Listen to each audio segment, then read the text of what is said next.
எல்லோருக்கும் வணக்கம். இன்று நீண்ட இடைவெளிக்கு பிறகு பேசுகிறேன். இன்றைக்கு ஒரு செய்தி அறிஞன், அதாவது தேங்காய் இறக்குமதி என்று சொல்லி, கூடுதலாக இலங்கையில் நாங்கள் படித்த காலத்திலேருந்து தேயிலை, ரப்பர், தென்னை, ஏனைய உப உணவுப் பொருட்கள் ஏற்றுமதி ஆகிறது என்று அந்த காலங்களில் 80களில் நாங்கள் படித்த காலங்களில் 70-80களில் நாங்கள் படிக்கிற போதே புத்தகங்களில் நாங்கள் பாடமாக்குவோம். இப்படி இருக்கிற போது இப்போ முதலோ அல்லது இதுக்கு முதலோ தெரியல, இன்றைய நியூஸின்படி இலங்கைக்கு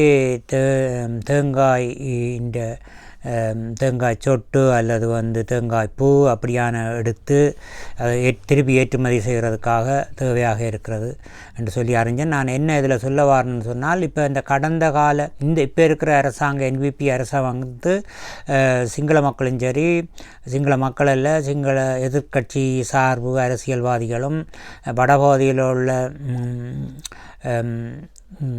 ஏனைய எதிர்கட்சிகளாக இருக்கக்கூடிய கட்சிகளும் வடக்கு கிழக்கில் உள்ளவைகளும் அரசாங்கத்தை குற்றம் சொல்லி கொண்டிருப்பினோம். அதாவது ஜனாதிபதி தேர்தல் பிறகு பொது தேர்தல் நடந்து அதுக்கு பிறகு தொடர்ச்சியாகவே நல்லது எது செய்தாலும் திருப்பி பேசுகிற மாதிரி இருந்தது.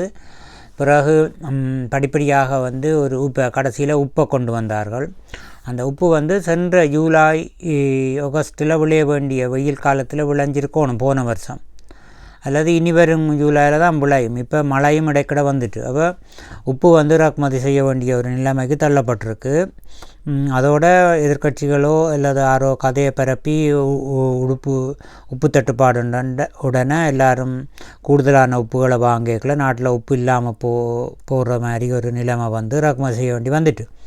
அதே மாதிரி தேங்காய், முட்டைக்கு தொடக்கத்தில் முட்டைக்கு சொன்னார்கள். இப்போ எல்லாமே இறக்குமதி செய்கிறதுக்கு நாட்டு மக்கள் திருப்பி அரச கேட்க வேண்டி இருக்குன்னு சொன்னால், இறக்குமதி என்றதே இவ்வளோ வெக்கமான விஷயம். உள்நாட்டில் செய்யக்கூடிய உற்பத்தி, இப்போ மருந்து, சுகாதார மருந்து பொருட்களை நான் சொல்லலை. உணவை பொறுத்தவரையில் இப்போ குறிப்பிட்ட உணவுகள் நிச்சயமாக இலங்கையிலேருந்து இறக்குமதி, இலங்கைக்கே போதுமாக உற்பத்தி செய்ய வேண்டிய பொருட்கள். அப்போ அதை நாங்கள் இறக்குமதி செய்கிறது எங்கட குற்றமாக இருக்கணும்.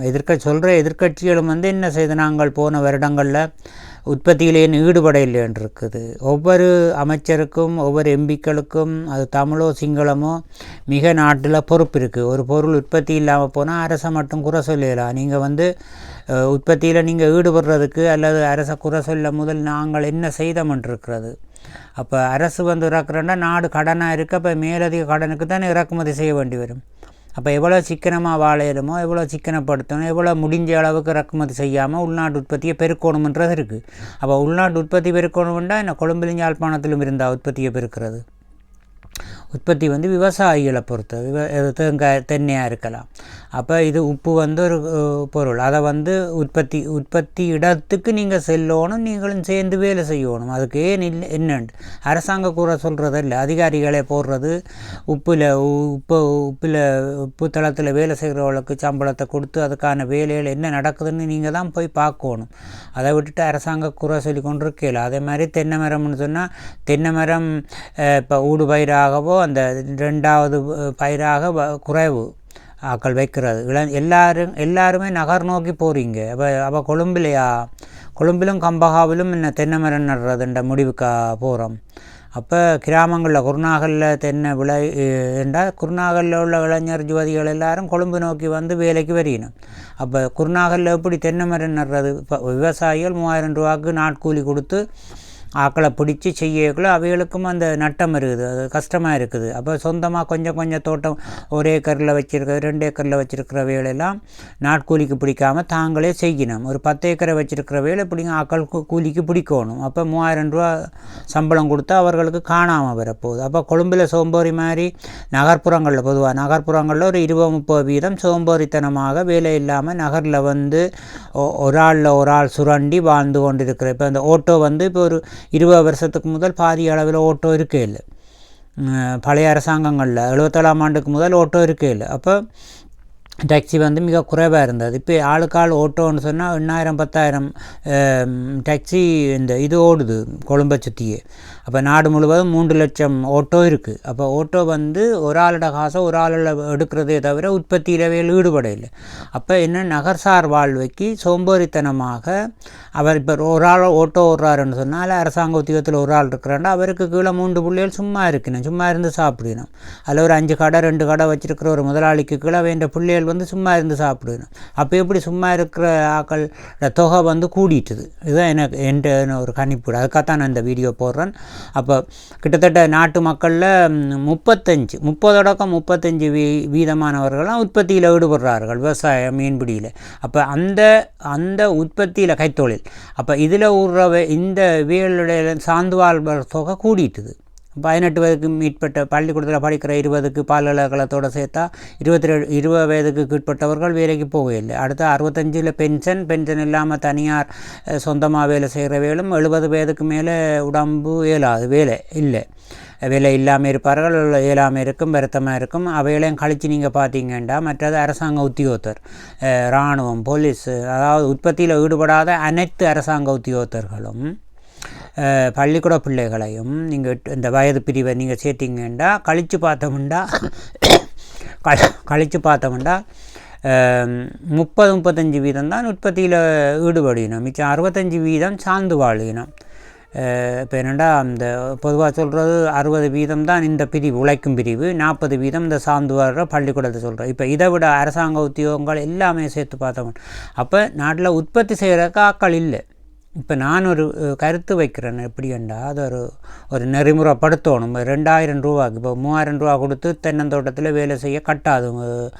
விவசாயத்தில் நெல் செய்கிற வேலை இப்போ அந்தந்த பிரதேசத்தில் இப்போ வவுனியா நகரப்பகுதியில் ஒரு 200 பேர் வேலை இல்லாமல் இருக்கணும்டா இவர்களை தனியார் துறைக்கு அனுப்பணும். தனியார் துறையில் போய் 1,500 ரூபாய்க்கு வேலை செய்ய விடணும். ஏன்னா சும்மா இருக்கிற நேரம் 1,500 ரூபாய்க்கு செய்கிறது பெரிய விஷயம் இல்லை. அப்போ கட்டாய வேலைக்கு அரசாங்கம் ஒரு கட்டாய வேலை திட்டத்தை உருவாக்கணும். கட்டாயம் நீங்கள் போகத்தான் வேணும், அல்லது உங்களுக்கு இந்த சலுகைகள் வராதுன்ற ஒரு நிலைமை ஐரோப்பாவில் வந்து இருந்தது. அது மாதிரியான விஷயங்களை கொண்டு வரணும். அதுக்கு நான் ஒரு கொண்டு செய்யலாம், அது தவறில்லை. இப்போ நீங்கள் 1,500 குறிப்பிட்ட அளவு 6 மணித்தியால் வேலை போய் தனியார் விவசாயிகளுக்கு நீங்கள் உதவி அடிப்படையில் 1,500 ரூபாய்க்கு வேலை செய்து கொடுக்கலாம்.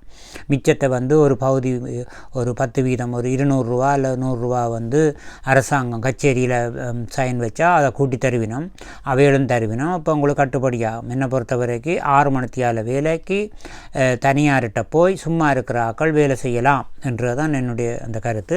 இப்போ என்னென்னா இவர் இந்த இந்தியான் செய்தியில் வந்து இந்த தனியார் தென்னை அல்ல பல்வேறு உணவு சோளம் உட்பட கணக்க இறக்குமதி செய்கிற நிலைமைக்கு தள்ளுப்படுறோம். அப்போ வந்து நாட்டில் உற்பத்தி இல்லைன்றது தெரியும். அப்போ வரப்போகிற காலபோகத்தை நல்ல முறையில் பயன்படுத்துறதுக்கு எல்லாரும் விவசாயத்தில் இப்போவே ஆயத்தப்படுத்தி கொண்டு இருக்கணும். அதுக்கு அரசாங்கம் ஒரு வேலை திட்டத்தை தான் நான் இதில் சொன்னேன். நான் கட்டாயம் நகர்ப்புறத்தில் இருக்கிற சோம்பல்தனமாக சார்ந்து வாழ்ந்து கொண்டு இருக்கிறவர்களுடைய மனித சக்தி வீணாக போய் கொண்டிருக்கு. இதை அரசாங்கம் கவனம் எடுக்கணும். ஓட்டோ ஓடுற தொழில் நான் முதலே ஒரு வீடியோவில் 2-3 தடவை போட்டுட்டேன். அரசுக்கும் சில கடிதங்கள் எழுதி அனுப்பியிருக்கிறேன். என்னென்னா இந்த ஓட்டோக்கள் கார் ஓட்டோ மோட்டர் சைக்கிள் 3 ஒரு 3-4 வருஷத்துக்கு இறக்குமதி செய்ய வேணாம்ண்டு. இப்போ நிறைய வந்து அவ்வளோ காசும் ஜப்பானுக்கும் இந்தியாவுக்கும் போய் சேர்ந்துட்டு அப்போ முதலீடு நின்று வைக்கிறது. அப்போ கோழிப்பண்ணையை போடுறோன்னு சொன்னால் கோழிப்பண்ணை ஒரு 50 லட்சம் ரூபாய்க்கு 30,000 கோழி வளர்க்கக்கூடிய காசுன்னு சொல்லி நான் அறிகிறேன். ஆனால் கார் வாங்குகிறோம். இப்போ காரை அடிபட்டு கொண்டு ஒவ்வொரு நாளும் பஸ்ஸும் காரும் அடிபடுறதுலே குறைஞ்சது 10 கோடி ஒவ்வொரு நாளும் வீணாக போகுது. அவ்வளோ அந்த வீணாக போகிற இடத்தை நிரப்புறதுக்கு திருப்பி வாங்குவோம்னு சொன்னால் அப்போ 10 கோடி வெளியில் ஜப்பானுக்கு போகும். அப்போ வாகன நெரிசல் கூட ரோட்டில் அடிபடுறதும் கூடுது. இப்போ ஒரு முன்னுக்கு ஒரு பஸ் ஒரு மோட்டர் சைக்கிள் வருது பின்னுக்குண்டா அது பஸ்ஸை முந்த போகுது, அங்கே ஒரு மாடு கடக்க போகுது. அப்போ மாடு கடக்கிறதுக்கு பஸ் டிரைவர் கவனம் எடுக்கல, அதுக்குள்ளே மோட்டர் சைக்கிள் போகுது. அப்போ மோட்டர் சைக்கிளை மாட்டையும் காப்பாற்றுறதுக்காக பஸ்ஸை கொண்டு அடிபட வேண்டிய நிலைமைக்கு போகுது. இப்போ வாகனங்கள் கூடிட்டுது. அப்போ நான் முதலும் சொல்லியிருக்கிற ஒரு வீடியோ தனியாக சிடிபி மட்டும்தான் ஓடணும். எனவே நாட்டு மக்கள் நான் இதில் கதைக்க வந்தது இந்த உணவு இறக்குமதி செய்கிறதுக்கு காரணமே இந்த முதலீடு முதலீடுகள் வந்து அந்த இறக்குமதி செய்கிற மிக பெருந்தொகை பணம் வந்து இந்த உள்நாட்டு விவசாயிகளுக்கு கொடுத்து முதலீடு செய்யப்பட்டு ஊக்குவிக்கப்படணும். அப்போ அதுக்கான முதலீடுகளை வங்கி கடனை கொடுக்குறதுக்கு நாட்டில் இருப்பு இருக்கணும். எனவே வாகன இறக்குமதிகளும் இந்த ஆக்சிடெண்டால் வீணாக போகிற காசுகளும் வந்து மிக மிக பெருந்தொகையானது. அப்போ எப்படி வங்கியில் காசு இருக்கும்? இப்போ வங்கியில் காசு இருந்தால் கடன் கொடுத்து தென்னை மர தோட்டங்களை திருப்பி செய்ய வேண்டி இருக்குது, அதுக்கான பசலை அதுக்கான பராமரிப்புன்னு சொல்லி. அப்போ தேங்காய் இறக்குமதி செய்ய வேண்டியிருக்கு. அப்போ கொஞ்சம் இறக்குமதி செய்கிறோம்ன்றதே ஒரு கொடுமையான விஷயம். இதுக்குள்ளே அது கொஞ்சம் சுணங்கி வருதுன்னொன்னே நாட்டு மக்கள் கொந்தளிப்பார்களாம், அரசை மாற்றிடுவார்களாம், கவிட்டு விட்டுருவினமாவுண்டா. மக்களுக்கு என்ன அறிவு? மக்களுக்கு வந்து தேங்காய் இல்லாத நிலைமை மக்கள் புரியணும். அதுக்கேற்ற மாதிரி சமையலில் மாற்றி கீற்றி கொஞ்சம் காலம் சமாளித்தா தானே தென்னை விளைஞ்சு எங்களுக்கு வரும். அடுத்த கட்ட விவசாயத்தில் காணிகளில் நெல் செய்யணும். அப்போ நீங்கள் வந்து நகர்ப்புறத்தில் இருக்கிறீங்க குற்றம் சொல்லாதீங்க. கிராமப்புறத்தில் 150-200க்கும் தேங்காய் எடுக்கலாம். நகர்ப்புறத்தில் வந்து படிப்படி வியாபாரிகள் கொண்டு வந்து உங்களுக்கு சேர்க்கைகளில் அந்த காசு 250 ரூபாய்க்கு வந்து சேருது. அப்போ அங்கே கிராமத்துக்கு போனீங்கன்னா 150க்கும் எடுக்கலாம். அப்போ நகர்ப்புறத்தில் வந்து குமிஞ்சிட்டிங்க நீங்கள் மக்கள். அப்போ குமிஞ்சதால் உங்களுக்கு தேங்காய் காணாமல் இருக்குது. நகர்ப்புற மக்கள் குறைவாக இருந்துச்சுன்னோம்னா அந்த பிரச்சனை குறைவாக இருக்கும். அப்போ நகர்ப்புறத்தில் வந்து தான் அந்த விலை கூடுற பிரச்சனை இருக்குது. அப்போ சதோசான்ற அந்த கடை வந்து நிறைய திறக்கணும். நீங்கள் ஒத்துழைக்கணும். அரசுக்கு சொல்லி கொண்டிருக்கல எல்லோரும் சேர்ந்து வியாபாரிகள் எல்லோரும் அந்த ஒரு தனியார் வியாபார கடைகள் வந்து சதோசாவாக மாற்றப்படணும். ரெண்டா அங்கே கட்டுப்பாட்டு விலை இருக்கும். அப்போ நீங்கள் இப்போ உற்பத்தி பெருகினா விவசாயம்ண்டா அங்கே ஒரு கட்டுப்பாட்டு விலையில் விவசாயிகளுக்கு நட்டம் வராது. அங்கே கட்டுப்பாட்டு நகர்ப்புற மக்கள் ஒரு ஒரு பெரிய விலை ஒரு அளவான விலை கொடுத்து தான் வாங்கணும். உங்களுக்கு கொஞ்சம் அங்கே கஷ்டப்பட்டு வேலை செய்து 3000 ரூபாய்க்கு ஆக்கள் வச்சு வேலைக்கு ஆக்கள் வச்சு உங்களுக்கு 100 ரூபாய்க்கு தேங்காய் தரையிலாது. அப்போ 250 ரூபாண்டா 200 ரூபா 250 நியாயமான விலைன்றதை ஒத்துக்கொள்ளணும். அப்போ ஒத்துக்கொள்கிறோன்னு சொன்னால் அந்த கூலி வந்து அங்கே இருக்குது. அப்போ நீங்கள் வந்து 1000 ரூபாய்க்கு போய் வேலை செய்யலாம் தானே தென்னந்தோட்டங்களில். கொழும்பில் குந்தி கொண்டும் கம்பகாவிலும் யாழ்ப்பாணத்திலும் இந்த நகர்பகுதிகளில் ஓனியாலும் குந்தி கொண்டிருக்கிறார்கள். நீங்கள் வந்து அயலில் உள்ள கிராமங்களில் போய் வேலை செய்யணும். அல்லது விவசாய குத்தகை அடிப்படையில் அரசாங்கத்தோட கதைச்சி நீங்கள் விவசாயத்தில் ஈடுபடணும். சும்மா இருக்கிற ஆக்கள் இதில் சொல்லிடலாம். சும்மா இருந்து சாப்பிட்ற ஆக்கள்ன்றது வந்து 20-30 வீதம். மற்ற கடை போட்டு வச்சுருக்கேன், நிறைய கடை போட்டு வச்சுருக்கேன். நான் திரும்பவும் அதை சொல்ல வேண்டி நேரம் வீணாகிறது. சிந்திங்க, கடை வந்து நிறைய போட தேவையில்லை. டவுனில் சதோசா ஒரு வவுனியா டவுனில் ஒரு 5 சதோசா அந்த கடை இருக்குமா இருந்தால் மற்ற சில்லறை கடை பெட்டி கடைன்னு சொல்லி மனித சக்தியை வச்சு அதில் வர பணத்தில் அதில் ஒரு நாளைக்கு 2000 ரூபா வருமானம் உண்டா அதோடைய வாழுகணும். 2000 ரூபாக்காக அங்கே உந்தி கொண்டிருக்காமல் தோட்டத்தில் போய் நிறைய உற்பத்தியில் ஈடுபடலாம். அப்போ அது வந்து அந்த சார்ந்து வாழ்கிற இதான சோம்பல் வாழ்க்கை ஒன்று வந்திருக்கிறது. இதை நான் இதில் சொன்ன கருத்து கூடாக நீங்கள் மேலதிகமாக தொடர்ச்சியாக சிந்திச்சு பாருங்கள், உங்களுக்கு நிறைய விடை கிடைக்கும். நான் ஒரு சுருக்கமாக இந்த பதிவை போடுறேன். என்னுடைய மேலதிக பதிவுகள் நீங்கள் தனபாலன் தமிழோசைண்டு ஆங்கிலம் மூலம் எழுதணும். தனபாலன் தமிழோசைண்டு. அதில் நான் கணக்கு பதிவுகள் இல்லை. நான் இப்போ ஒரு கடந்த சில மாதங்களாக பதிவு போட இல்லை. ஆனால் அதிலே எல்லாம் சொல்லிட்டேன்னுருக்கிறேன் நான். அதாவது அதை நீங்கள் கேட்டாலே அதுக்குள்ளே நிறைய விஷயத்தை நீங்கள் அறிவீங்க. இப்போ ஒரு ஆள் வந்து ஒரு புத்தகம் வாசிக்கிறாருன்னு சொன்னால் ஒரு 100 புத்தகத்துக்குள்ளே விஷயம் அடங்கி போகுதுண்டா. 1000 புத்தகம் 2000 புத்தகம் வாசித்தா திரும்ப அதுதான் வரும். அப்போ அது மாதிரி நான் சொல்கிறேன், முதல் சொன்ன பதிவுகள்லேயே ஒரு உற்பத்தி எப்படி என்ன செய்யணும், எதை இறக்குமதி செய்யணும், ஏற்றுமதி செய்யணும், பொருளாதார ரீதியில் சில கருத்துக்கள் நிறைய தேவையான அறிவான அரசியல் விஷயங்கள் எல்லாம் கதைச்சிருக்கிறேன். எனவே அந்த உற்பத்தி சார்ந்து தான் நான் கூடுதலாக கதைக்கிறது. தீர்வுகளைத்தான் நான் கதைக்கிறேன். நான் இப்போ முதல்ல சொல்லியிருப்பேன், சிடிபி பஸ் போதும், ப்ரைவேட் பஸ் தேவையில்லை. ப்ரைவேட் பஸ்ஸை வந்து நீங்கள் சிடிபிக்குள்ளே எடுக்கணும். மற்றது வாகனங்கள் இறக்குமதி செய்ய தேவையில்லை. அதிൻ്റെ வார விளைவுகள், சாரதிமார் எப்படி நடந்து கொள்ளணுன்றதுக்கு 3-4 பதிவுகள் போட்டிருக்கிறேன். இதோடு சேர்த்து நான் இப்போ அண்மையில் இந்த கோயிலில் என்ன முள்ளியவள பகுதியில் வந்து முள்ளியவள வித்யானந்தா மகா வித்யானத்தில் படிக்கிற அந்த சிறுவர் 2 பிள்ளைகள் 10 வயது சிறுமிகள் 2 பேர் இறந்திருக்கணும். இது வந்து சரியான கவலைக்குரியது, கொடுமையானது. அப்போ அது தீர்வைத்தான் நீங்கள் யோசிக்கணும். என்ன செய்திருக்கணும்? நீச்சல் தெரிஞ்சிருக்கணும். இப்போ தண்ணிக்கு பயந்தோடு இங்கே இருக்கிற தண்ணி எங்கேயும் ஆபத்து வந்து கொண்டு தான் இருக்கும்.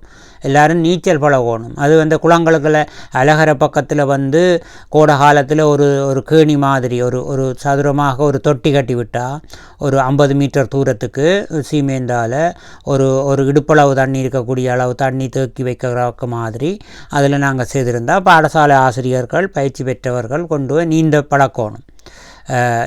அந்த நீந்த பழக்கிறதுன்னு இப்போ நான் சொல்லிக்கல, அது கூட பெரிய பாதுகாப்பான. இப்போ நீந்த பழகைகளும் ஆபத்து வரலாம். அதுக்குத்தான் அந்த பிள்ளையோட வயது பிரிவை பொறுத்து இடுப்பளவு தண்ணிக்குள்ள முதல் நீந்தி பழகணும். இப்போ நீந்தி அந்த கேணியில் வந்து நான் நீந்தி பழகிறதுக்காக அதை அமைக்கலாம்னு சொல்ல அதில் ஒரு வீடியோ பதிவிலும் வந்து அது அப்படித்தான் செய்கிறதாம்னு கேள்விப்பட்டேன். அப்படி விழுந்து செத்துருக்கிற அளவில் அந்த சொல்லி அழுகிறது என்னண்டு என்ற பிள்ளை வந்து நீச்சல் பழகையில்ண்டெல்லாம் வருது. அப்போ பொறுப்புள்ள தயாதகப்பன்னு ஒரு பிள்ளைக்கு தண்ட பிள்ளைக்கு நீச்சல் பழக்கணும்னு அக்கறையாக இருக்கணும்.